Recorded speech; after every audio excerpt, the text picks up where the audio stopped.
When I was 7 years old and my sister was just 5 years old, we were playing on top of a bunk bed. I was 2 years older than my sister at the time. I mean, I'm 2 years older than her now, but at the time that meant she had to do everything that I wanted to do, and I wanted to play war. So we were up on top of our bunk beds, and on one side of the bunk bed I had put out all my G.I. Joe soldiers and weaponry, and on the other side were all my sister's Milos and ponies and ready for a cavalry charge. There are differing accounts of what actually happened that afternoon, but since my sister is not here with us today, let me tell you the true story. Which is my sister is a little bit on the clumsy side, and somehow, without any help or push from her older brother at all, suddenly Amy disappeared off of the top of the bunk bed and landed with us crash on the floor. And I nervously peered over the side of the bed to see what had befallen my fallen sister, and saw that she had landed painfully on her hands and knees on all fours on the ground. I was nervous because my parents had charged me with making sure that my sister and I played as safely and as quietly as possible. And seeing as how I had accidentally broken Amy's arm just 1 week before,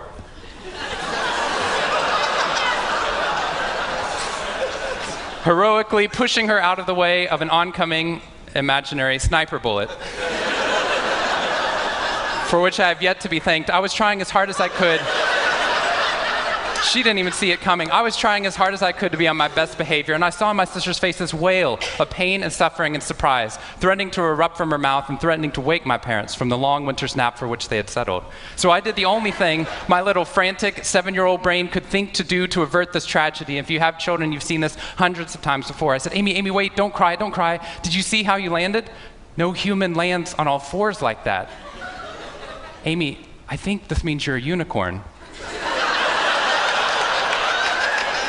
Now that was cheating, because there's nothing in the world my sister would want more than not to be Amy the hurt 5-year-old little sister, but Amy the special unicorn. Of course, this was an option that was open to her brain at no point in the past. And you could see on my poor, manipulated sister's face conflict, as her little brain attempted to devote resources to feeling the pain and suffering surprise she just experienced, or contemplating her newfound identity as a unicorn. And the latter won out. Instead of crying, instead of ceasing our play, instead of waking my parents with all the negative consequences that would have ensued for me, instead, a smile spread across her face, and she scrambled right back up onto the bunk bed with all the grace of a baby unicorn. With one broken leg.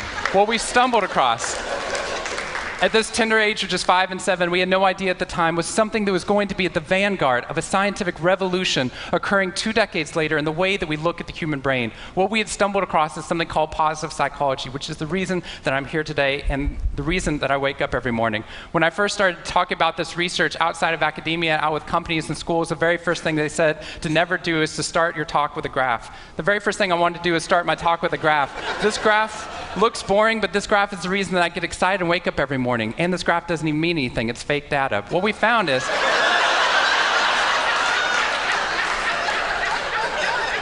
if I got this data back studying you here in the room, I would be thrilled, because there's very clearly a trend that's going on there, and that means that I can get published, which is all that really matters.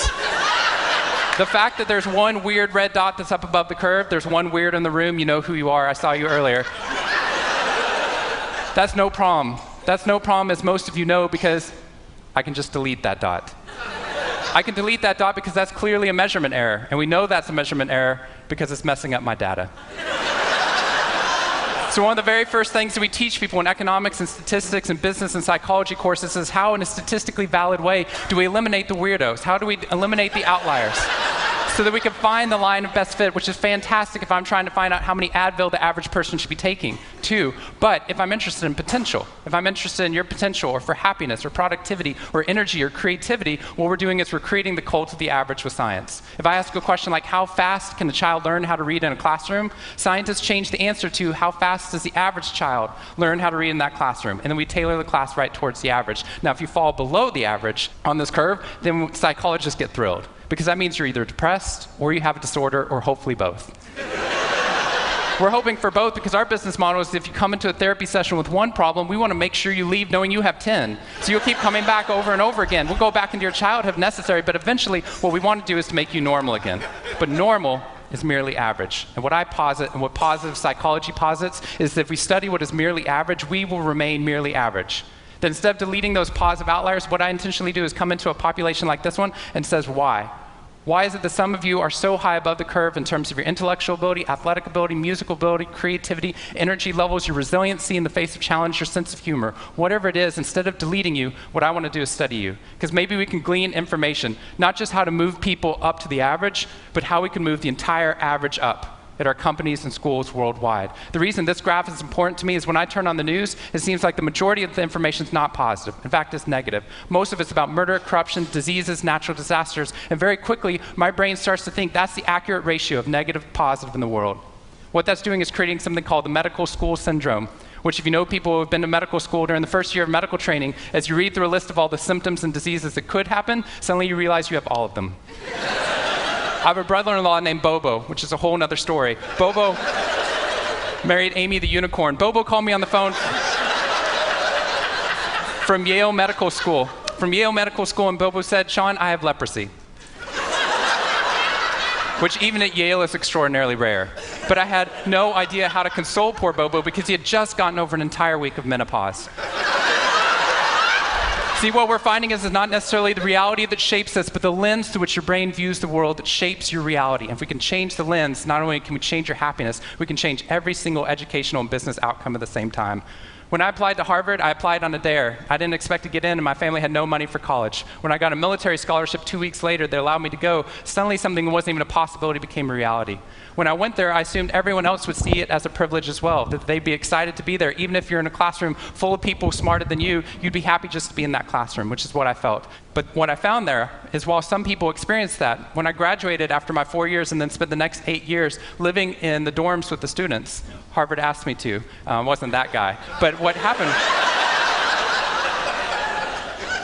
I was an officer of Harvard to counsel students through the difficult 4 years, and what I found in my research and my teaching is that these students, no matter how happy they were with their original success of getting into the school, 2 weeks later their brains were focused not on the privilege of being there, nor on their philosophy or their physics. Their brain was focused on the competition, the workload, the hassles, the stresses, the complaints.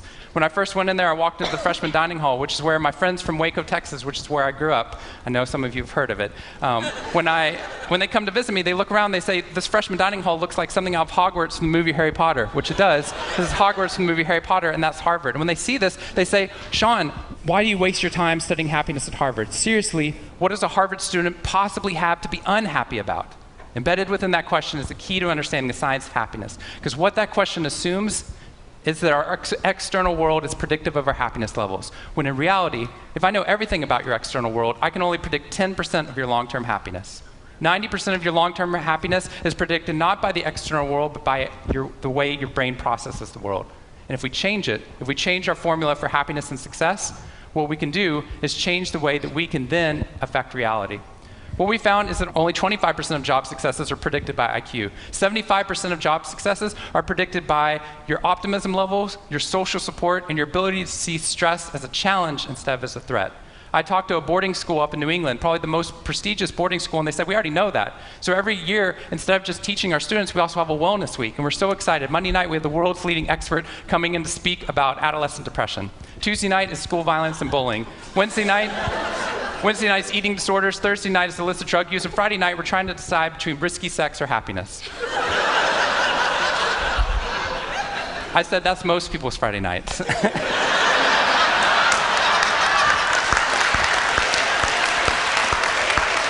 Which I'm glad you liked, but they did not like that at all. Silence on the phone. And into the silence, I said, I'd be happy to speak at your school, but just so you know, that's not a wellness week, that's a sickness week. What you've done is you've outlined all the negative things that can happen, but not talked about the positive. The absence of disease is not health. Here's how we get to health. We need to reverse the formula for happiness and success.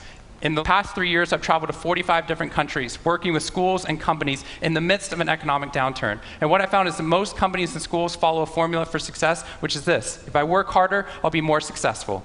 And if I'm more successful, then I'll be happier. That undergirds most of our parenting styles, our managing styles, the way that we motivate our behavior. And the problem is it's scientifically broken and backwards for 2 reasons. First, every time your brain has a success, you just change the goalpost of what success looked like. You got good grades, now you have to get better grades. You got into a good school, now you have to get a better school. You got a good job, now you have to get a better job. You hit your sales target, we're going to change your sales target. And if happiness is on the opposite side of success, your brain never gets there. What we've done is we've pushed happiness over the cognitive horizon as a society. And that's because we think we have to be successful, then we'll be happier. But the real problem is our brains work in the opposite order. If you can raise somebody's level of positivity in the present, then their brain experiences what we now call a happiness advantage, which is your brain at positive performs significantly better than it does at negative, neutral, or stressed. Your intelligence rises, your creativity rises, your energy levels rise. In fact, what we found is that every single business outcome improves. Your brain at positive is 31% more productive than your brain at negative, neutral, or stressed. You're 37% better at sales. Doctors are 19% faster, more accurate at coming up with the correct diagnosis when positive instead of negative, neutral, or stressed, which means we can reverse the formula. If we can find a way of becoming positive in the present, then our brains work even more successfully, as we're able to work harder, faster, and more intelligently. What we need to be able to do is to reverse this formula so we can start to see what our brains are actually capable of. Because dopamine, which floods into your system when you're positive, has 2 functions. Not only does it make you happier, it turns on all the learning centers in your brain, allowing you to adapt to the world in a different way.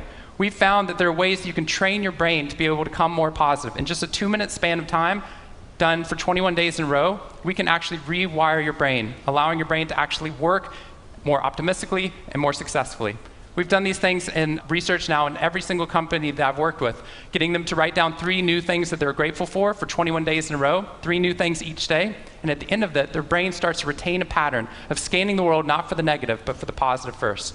Journaling about one positive experience you've had over the past 24 hours allows your brain to relive it. Exercise teaches your brain that your behavior matters. We find that meditation allows your brain to get over the cultural ADHD that we've been creating by trying to do multiple tasks at once, and allows our brains to focus on the task at hand.